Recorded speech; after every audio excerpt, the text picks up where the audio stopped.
दोनों डाकू देहाती लिबास में थे। उन्होंने अपने चेहरे छुपा रखे थे। दोनों के हाथों में 2 नाली बंदूकें थीं। एक ने बंदूक बिमला के सर के साथ लगा रखी थी, दूसरे ने नौजवान लड़के की गर्दन से बंदूक लगा रखी थी। जंजीर खींचने की कोशिश की तो भून कर रख दूंगा, जेवर पैसा जो कुछ भी है निकाल कर रख दो, हम तुम्हें जान से नहीं मारेंगे। लड़की बेचारी खौफ के मारे कांप रही थी। उसके खामद का भी बुरा हाल हो रहा था। उसने लड़खड़ाती जबान में कहा, सिंघार बक्स में जेवर पड़ा है, ले जाओ, हमें कुछ न कहो। एक डाकू ने दूसरे से कहा, अरे धनिया देख बे, बक्से में जेवर सोना है कि ये झूठ बोल रही है। दूसरे डाकू ने सिंघार बक्स को पकड़कर उलट दिया। अंदर से सोने के कुछ जेवरात निकले। अरे केशुराम, बड़ा जेवर है रे।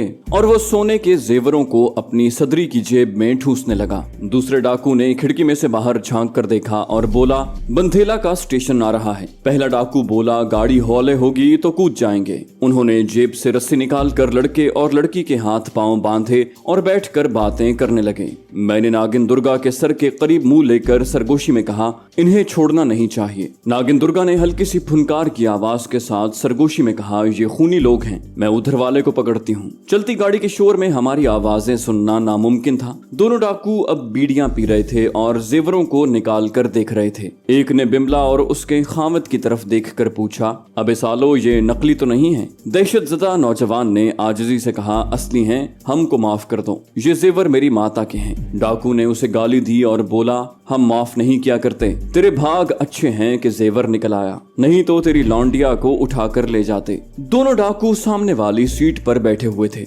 जहां बेचारी लड़की बिमला सिमट कर बैठी खौफ के मारे कांप रही थी। मैंने देखा कि नागिन दुर्गा किसी तरह दूसरी सीट के नीचे पहुंच चुकी थी। वो तेजी से रेंगती हुई एक डाकू की टांग के पास आई और उसने लपक कर उसकी पिंडली पर डस लिया। नागिन दुर्गा का जहर मुझसे ज्यादा हलाकत खेज साबित हुआ। डाकू आगे को लुढ़क कर गिर गया। दूसरे डाकू ने बंदूक एक तरफ रखकर घबराहट में उसे संभालने की कोशिश की तो इस दौरान नागिन दुर्गा ने दूसरे डाकू को भी डस दिया। वो भी पहले डाकू के ऊपर ढेर हो गया। ये मंजर देखकर लड़की बिमला और लड़का राकेश की आंखें खुली की खुली रह गईं।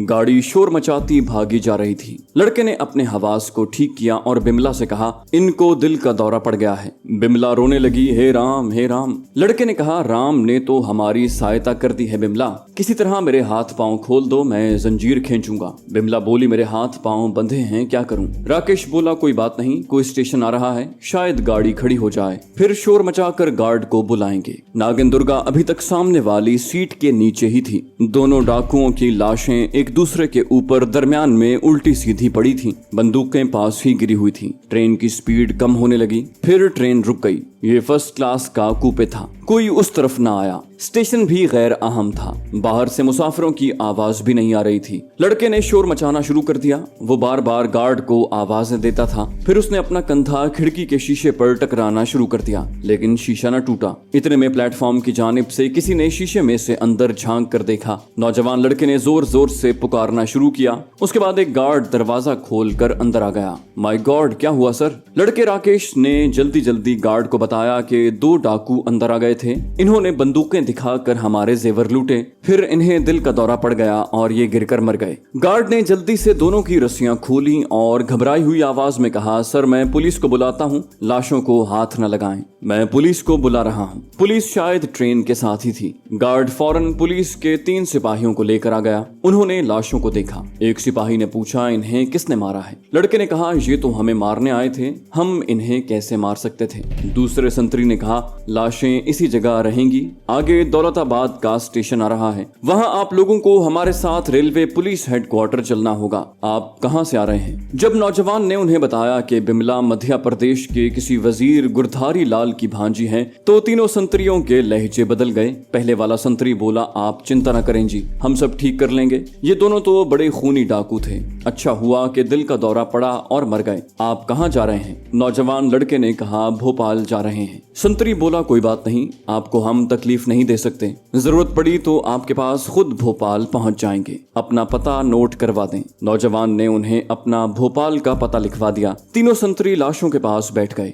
गार्ड बाहर निकल गया। गाड़ी वहां से रवाना हो गई। नागिन दुर्गा अभी तक सामने वाली सीट के नीचे ही थी। मैं उसे एक तरफ छुप कर बैठे देख रहा था। गाड़ी के शोर में संतरी नौजवान राकेश से उस इलाके के डाकुओं के बारे में ऊंची आवाज में बातें कर रहे थे। कोई आध घंटे के बाद ट्रेन दौलताबाद के स्टेशन पर ठहर गई। उस वक्त एक संतरी डिब्बे से उतर गया और अपने साथ दो और संतरी ले आया। उन्होंने मिलकर दोनों डाकुओं की लाशों को घसीटकर डिब्बे से बाहर डाल दिया। एक संतरी गार्ड के साथ डिब्बे में आया। गार्ड ने कहा, आपके जेवर वगैरह तो महफूज है ना सर? इस दौरान नौजवान लड़के ने सारे जेवर डाकू की जेब से निकालकर सिंघार बक्स में संभाल लिए थे। उसने कहा, जी हाँ, सारे जेवर हमारे पास महफूज हैं। गार्ड ने एक पर्चा नौजवान के आगे करते हुए कहा, प्लीज यहाँ दस्तखत करें कि आपको कोई नुकसान नहीं हुआ। बाकी काम रेलवे पुलिस खुद करेगी। नौजवान राकेश ने कागज को हाथ में लेकर पढ़ा और फिर उस पर दस्तखत करके गार्ड को वापस कर दिया। हम इस सारे ड्रामे को बड़े सुकून के साथ अपनी अपनी तरफ सीट के नीचे बैठे देख रहे थे। स्टेशन मास्टर भी डिब्बे में एक टीटी के साथ आया। नौजवान राकेश से कुछ बातें पूछी और उन्हें तसल्ली देकर एक और कागज पर दस्तखत करवा कर चला गया। खुदा खुदा करके ये कार्रवाई खत्म हो गई। गार्ड ने सीटी बजाई, इंजन ने विसल दिया और ट्रेन दौलताबाद के स्टेशन से चल पड़ी। नौजवान लड़का अपनी बीवी की सीट पर आ गया और उसको तसल्लियां दे रहा था कि सब ठीक हो जाएगा। भगवान की बड़ी कृपा हुई कि हम डाकुओं से बच गए। लड़की अभी तक दहशतजदा थी। नागिन दुर्गा सामने वाली सीट से निकलकर मेरे पास आ गई। गाड़ी के शोर में हम एक दूसरे से सरगोशियों में थोड़ी थोड़ी बात कर लेते थे। स्टेशन आते रहे, गुजरते रहे। दिन निकल आया। उसके बाद एक बहुत बड़ा रेलवे स्टेशन आया। वहां गाड़ी देर तक खड़ी रही। लड़के ने नाश्ता मंगवा लिया था। दोनों मियाँ बीवी नाश्ता करते रहे। हम सीट के नीचे खामोश बैठे रहे। यहाँ से गाड़ी चली तो जंगलों, दरियाओं, मैदानों में से गुजरती चली गई। काफी देर तक गाड़ी चलती रही। उसने 3-4 छोटे छोटे स्टेशन भी छोड़े। मैंने नागिन दुर्गा से पूछा, तुम्हें कोई अंदाजा है कि भोपाल यहाँ से कितनी दूर होगा? उसने आहिस्ता से कहा, मेरा ख्याल है हम 1-1.5 घंटे में भोपाल पहुंचने वाले हैं। आखिर भोपाल आ गया। ट्रेन जबरदस्त गड़गड़ाहट के साथ प्लेटफॉर्म में दाखिल होने के बाद रुक गई। नौजवान जोड़ा डिब्बे से उतर गया। नागिन दुर्गा ने कहा, यहाँ गाड़ी काफी देर रुकती है। जरा लोगों का रश कम होगा तो हम पिछली तरफ से होकर स्टेशन से बाहर निकलने की कोशिश करेंगे। मैंने फजा को सूंघा तो मुझे सबसे पहले अपनी बीवी जमीला की खुशबू आई। मेरा दिल खुशी से झूम उठा। मुझे ऐसा लगा जैसे मैं जमीला के पास बैठा हूँ। मैंने बेख्तियार होकर नागिन दुर्गा से कहा, दुर्गा, मुझे अपनी बीवी जमीला की खुशबू आ रही है। नागिन दुर्गा ने आहिस्ता से कहा, ये बड़ी खुशी की बात है करमदाद। उसके बाद नागिन दुर्गा ने कोई बात न की। जब प्लेटफॉर्म पर लोगों का शोर जरा कम हुआ तो वो बोली, हम रेल की लाइन की तरफ से बाहर निकलेंगे। हम सीट के नीचे से निकल आए। डिब्बा खाली था। एक तरफ प्लेटफॉर्म था, दूसरी तरफ रेल की पटड़ी थी और लोहे के जंगले की दीवार थी। दिन की रोशनी चारों तरफ फैली हुई थी। हम डिब्बे की दीवार के साथ लगकर नीचे गाड़ी के पहिए पर से होते हुए रेलवे ट्रैक पर आ गए और रेल की पटड़ी के बिल्कुल साथ लगकर पीछे की तरफ तेजी से रेंगने लगे। नागिन दुर्गा मुझसे ज्यादा इस शहर से वाकिफ थी। वो मेरे आगे आगे बड़ी तेजी से जा रही थी। एक जगह पर आकर सामने वाले प्लेटफॉर्म की दीवार खत्म हो गई। हम पटड़ी छोड़कर उस तरफ रेंगने लगे जिधर रेलवे स्टेशन का यार्ड था और लाइनों का जाल बिछा हुआ था। एक तरफ से इंजन के शंट करने की आवाज आ रही थी। मैंने जरा आगे होकर नागिन दुर्गा से कहा, तुम्हें मालूम है किस तरफ जा रही हो? उसने तेजी से रेंगते हुए कहा, तुम मेरे पीछे पीछे आते जाओ। भोपाल का रेलवे यार्ड काफी बड़ा था। हमें उसको पार करते काफी वक्त लग गया। इस दौरान एक और ट्रेन दिल्ली की तरफ से आई और स्टेशन में दाखिल हो गई। हम सिग्नल कैबिन के पास आ गए। यहाँ 2-3 झाड़ियां थी। नागिन दुर्गा एक झाड़ी में घुस गई। मैं भी उसके पीछे झाड़ी में था। वो कहने लगी, सामने माल गोदाम की दीवार है। हम उस दीवार पर चढ़कर दूसरी तरफ जाएंगे। उस तरफ ज्यादा लोग नहीं होते। दूसरी तरफ एक गंदा नाला बहता है। हम नाले के साथ साथ आगे बढ़ेंगे। ये कहकर नागिन दुर्गा झाड़ी से निकली और तेजी के साथ माल गोदाम की दीवार पर चढ़ गई। मैंने भी वैसा ही किया। दीवार की दूसरी तरफ गंदा नाला बह रहा था। हम नीचे उतरकर उसके किनारे से जरा नीचे होकर आगे को चल पड़े। आगे नाले के 2 पुल आए। एक जगह नाला बाएं जानिब को मुड़ता था। नागिन दुर्गा वहां से बाहर निकल आई। सामने रेलवे पुल था। नागिन दुर्गा कहने लगी, अब मुझे तुम ये बताओ कि तुम्हें कहाँ जाना जाना है और तुम्हारी बीवी भोपाल के किस मोहल्ले में रहती है। तब मुझे ख्याल आया कि मुझे नागिन दुर्गा को कमांडो मंजर खालिद के खुफिया ठिकाने के बारे में नहीं बताना चाहिए। वो भोपाल के सरफरोश मुजाहिदों की खुफिया कमीनगाह है जो भारत में मुसलमानों के जायज हुकूक के लिए हिंदू हुकूमत के जुल्म सितम के खिलाफ जिहाद कर रहे हैं और भोपाल की पुलिस उनके पीछे लगी हुई है। कल को नागिन दुर्गा इंसानी शक्ल में आ गई और मैं उससे अलग हो गया तो मुमकिन है वो किसी को इस खुफिया ठिकाने के बारे में बता दे और पुलिस छापा मार कर भोपाल के इन गुमनाम मुजाहिदों को गिरफ्तार कर ले।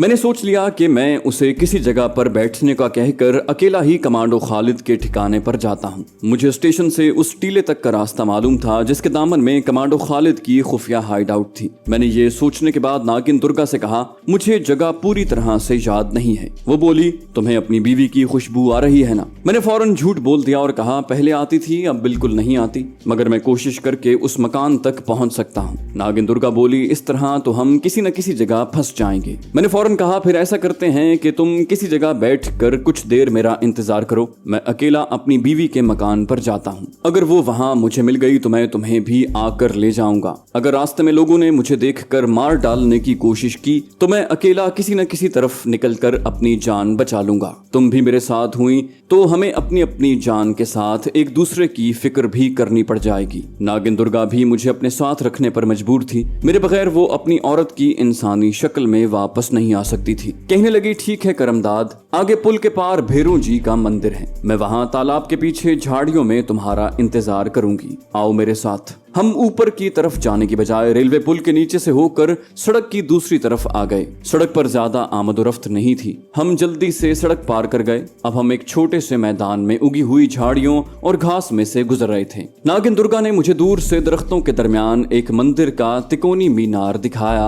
कहने लगी, वो भैरू जी का मंदिर है, उसके पीछे एक तालाब है, मैं तुम्हें वहीं झाड़ियों में मिलूंगी। वैसे भी मेरी खुशबू तुम्हें मुझ तक पहुंचा देगी, मगर ज्यादा देर मत लगाना। मैंने कहा, फिक्र मत करो, मैं जल्दी वापस आ जाऊंगा। उसके बाद नागिन दुर्गा मंदिर की तरफ चल दी और मैं वहां से निकलकर एक बड़ी सड़क की तरफ चल दिया जिसको मैं पहचानता था। उस सड़क के दूसरे चौक से मुझे एक नशेब में उतर जाना था जहां से वो टीला साफ दिखाई देता था जिसके अंदर मुजाहिदों की हाइड आउट थी। मुझे कमांडो खालिद की बू भी उसी तरफ से आ रही थी। मुझे ये भी तसल्ली थी कि अगर मैं रास्ता भूल गया तो कमांडो खालिद की बू मेरी रहनुमाई करेगी। मैं मैदान में एक तरफ को चल पड़ा। आगे लड़के गेंद बल्ला खेल रहे थे। मैं फौरन दूसरी तरफ हो गया। बदकिस्मती से एक लड़के की मुझ पर नजर पड़ गई। ये 12-12, 14-14 साल के लड़के थे। उन्होंने सांप सांप का शोर मचा दिया और मुझे मारने के लिए मेरी तरफ दौड़े। मैंने अपनी स्पीड तेज कर दी। एक बार रुककर फुनकार मारकर उन्हें डराया। लड़के जल्दी से पीछे की तरफ भागे। जब मैं आगे को दौड़ा तो दोबारा शोर मचाते वो मेरे पीछे लग गए।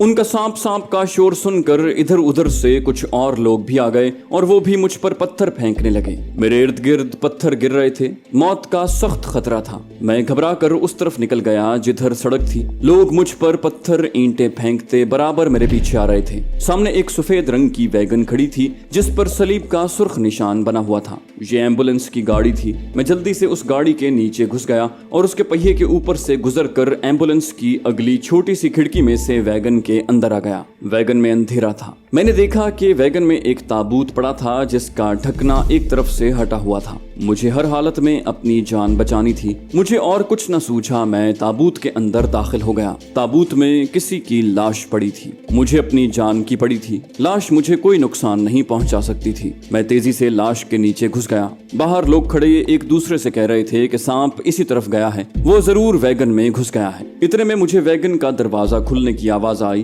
किसी ने कहा, जनाब, वैगन में अभी अभी एक सांप घुस आया है। किसी दूसरे शख्स ने जवाब दिया, वैगन चारों तरफ से बंद होती है, इसके अंदर सांप कहां से आएगा? जाओ दूसरी जगह उसे तलाश करो। मुझे इत्मीनान हो गया। उसके बाद वैगन में 2-3 आदमियों के चढ़ने और बातें करने की आवाजें आईं। मैं लाश के नीचे छुपा हुआ था। दिल में सोच रहा था कि ये लोग लाश के ताबूत को अस्पताल से मरने वाले के घर ले जा रहे हैं। मैं रास्ते में या मरहूम के घर पहुंचकर मौका पाते ही ताबूत से निकलकर फरार हो जाऊंगा। मुझे बिल्कुल इल्म नहीं था कि कुदरत मेरे साथ किस अजीब किस्म का खेल खेलने वाली है। मुझे ऐसे लगा जैसे ताबूत का ढकना बंद किया जा रहा है। उसके साथ ही हथौड़ी से कील ठोंकने की आवाजें आने लगी। मैं घबरा गया। अगर ताबूत को कील ठोंक कर बंद कर दिया गया तो मैं ताबूत से बाहर नहीं निकल सकूंगा जब तक वो कब्र के अंदर लाश के साथ गल सड़कर मिट्टी नहीं हो जाता। मैं लकड़ी की दीवार में सुराख करके बाहर नहीं निकल सकता था। मैं घबरा कर लाश के नीचे से निकल आया। ताबूत पर ढकना चढ़ा हुआ था और ताबूत में हथौड़ी की ज़रबों से धमक पैदा हो रही थी।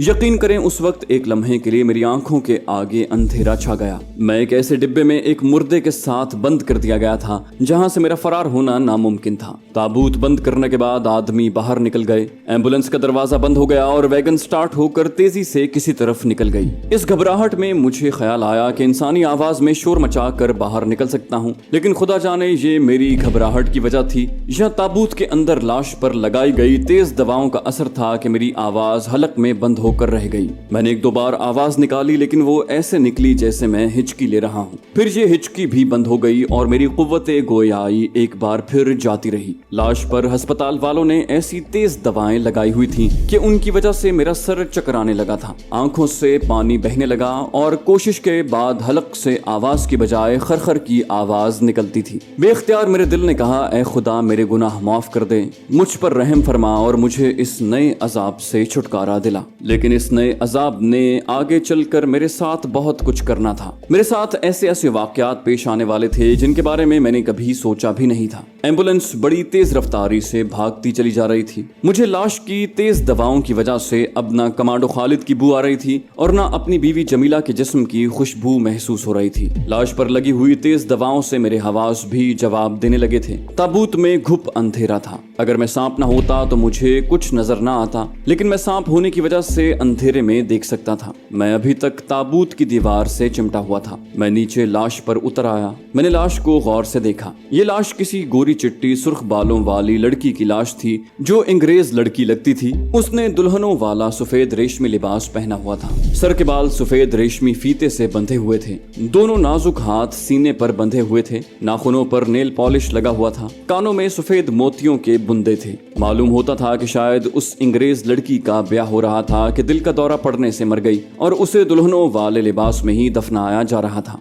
मैं उसके सीने से उतरकर उसके पहलू में खामोश होकर बैठ गया और सोचने लगा कि किस्मत ने मेरे साथ जो मजाक किया है उसका क्या अंजाम होगा। लाश पर डाली गई तेज दवाओं के असर से मुझ पर गुनूदगी या बेहोशी सी तारी होना शुरू हो गई थी। मैं ताबूत से निकलकर कहीं नहीं जा सकता था। आहिस्ता आहिस्ता मेरे होशो हवास जवाब देते गए और फिर मुझे कुछ होश न रहा कि मैं कहाँ हूँ। मैं बिल्कुल बेहोश हो चुका था। मुझे कुछ पता नहीं था कि मैं कितनी देर बेहोश रहा, कितना वक्त गुजर गया। मैं तो ताबूत में लाश के साथ लाश की तरह बंद था। होशंगाबाद आया तो इंजन के चलने की आवाज आ रही थी। पहले मैंने यही सोचा कि ये एम्बुलेंस की गाड़ी के इंजन की आवाज है, मगर फिर ख्याल आया कि ये आवाज मोटर के इंजन की आवाज से मुख्तलिफ है। मैंने गौर किया तो ये आवाज हल्की हल्की गूंज की तरह थी जिसमें किसी वक्त सीटी की सी आवाज भी आती थी और ताबूत किसी वक्त ऊपर नीचे भी हो जाता था और उसे हल्के हल्के झटके भी लगते थे। अचानक एक ख्याल आया और मेरे रोंगटे खड़े हो गए। कहीं मैं किसी हवाई जहाज में तो नहीं हूँ। मेरे खुदा, अगर मैं किसी हवाई जहाज में हूँ तो खुदा जाने ये जहाज मुझे कहाँ किस शहर में ले जा रहा है। ताबूत के दाएं बाएं डोलने और हल्की हल्की थरथराहट से मुझे यकीन हो गया था कि मैं हवाई जहाज में ही हूँ और ये लाश हवाई जहाज के जरिए मरहूमा के लवाहिकीन के पास पहुंचाई जा रही है जहां उसे दफन किया जाएगा। ताबूत में सर्दी भी बहुत हो गई थी। लाश जहाज के किसी एयर कंडीशन जगह पर रखी गई थी। अब मुझे ये देखना था कि ये जहाज हिंदुस्तान के किस शहर में जाकर उतरता है। कितना वक्त गुजर गया और जहाज कब से परवाज कर रहा है इसका मुझे कुछ अंदाजा नहीं था। लाश की दवाइयों की बू ने एक बार मुझे बेहोश करने के बाद अपना आदी बना लिया था। अब मुझे उनकी तेज बू कुछ नहीं कहती थी, लेकिन मेरी आवाज अभी तक खरखर की तरह निकलती थी। मैंने एक दो बार अपने आप को करमदाद कहकर पुकारना चाहा, लेकिन मेरे हलक से खरखराहट जैसी आवाज ही निकली। खुदा जाने ये किस किस्म की तेज दवाइयां थीं जो लाश को कुछ अरसे तक महफूज करने के वास्ते लगाई गई थी, लेकिन इन्होंने मेरी आवाज बंद कर दी थी। इतना इत्मीनान मुझे जरूर था कि जैसे ही मैं ताबूत से बाहर आया मेरी आवाज बहाल हो जाएगी। जहाज मुसलसल परवाज कर रहा था। अपनी आर्मी सर्विस में कमांडो ट्रेनिंग के दौरान हमें जहाज में बिठाकर काफी बुलंदी पर ले जाया जाता था और फिर वहां से हम पैराशूटों के साथ छलांग लगाया करते थे। इसके अलावा भी मैंने ढाका में अपने कारोबार के सिलसिले में लाहौर से ढाका तक कई बार सफर किया था। जहाज मेरे लिए कोई नई चीज नहीं थी। यही वजह थी कि मैं उसके इंजन की आवाज और डोलने से फौरन समझ गया कि मैं जेट हवाई जहाज में हूँ। जहाज एक ही रफ्तार पर एक ही आवाज के साथ मुसलसल चला जा रहा था। फिर ऐसे महसूस हुआ कि जहाज ने एक चक्कर लगाया है। उसके साथ ही उसने नीचे की तरफ उतरना शुरू कर दिया। मैंने खुदा का शुक्र अदा किया कि अब कोई शहर आ गया है, लेकिन मैं अपनी मर्जी से नहीं उतर सकता था। मुझे तो वहीं उतरना था जहां लाश वाले ताबूत को उतारा जाना था। मैं तो लाश के साथ नत्थी कर दिया गया था। जहाज के पहिए खुलने की जबरदस्त गड़गड़ाहट सुनाई दी। फिर उसके पीछे पहियों के रनवे पर टकराने की आवाज आई और जहाज की रफ्तार कम होने लगी। मैं दिल में दुआएं मांगने लगा कि या खुदा ये ताबूत उसी शहर में उतारा जाए। एक बार ताबूत जहाज से उतर जाए उसके बाद मैं इसमें से निकलने का कोई ना कोई बंदोबस्त कर लूंगा। एक हल्की सी उम्मीद मेरे दिल में बाकी थी कि हो सकता है ताबूत जो आर्जी तौर पर बंद किया गया हो और जब ये ताबूत लाश के लवाहिकीन तक पहुंचे तो वो मरहुमा के आखिरी दीदार के लिए उसको दोबारा खोलें, या हो सकता है उसे किसी दूसरे ताबूत में मुंतकिल किया जाए, क्योंकि ये ताबूत लकड़ी के खोखे की तरह था। मैंने गिरजाघर में एक बार जो ताबूत देखा था उसके अंदर मखमल लगी हुई थी, जबकि इस ताबूत में ऐसी कोई बात नहीं थी। बिल्कुल सादा लकड़ी का ताबूत था। बस जहां ये ताबूत खोला जाएगा मैं तेजी से निकल कर भाग जाऊंगा। तो दोस्तों, ये थी हमारी आज की एपिसोड। उम्मीद करते हैं आपको हमारी कहानी पसंद आई होगी। जाने से पहले इस वीडियो को लाइक कीजिए और शेयर करना मत भूलिए। कमेंट करके हमें बताइए कि आपको हमारी वीडियो कैसी लगी। और अगर अभी तक आपने इस चैनल को सब्सक्राइब नहीं किया तो इसे सब्सक्राइब कीजिए और बेल आइकन दबाकर ऑल नोटिफिकेशंस ऑन कर लीजिए।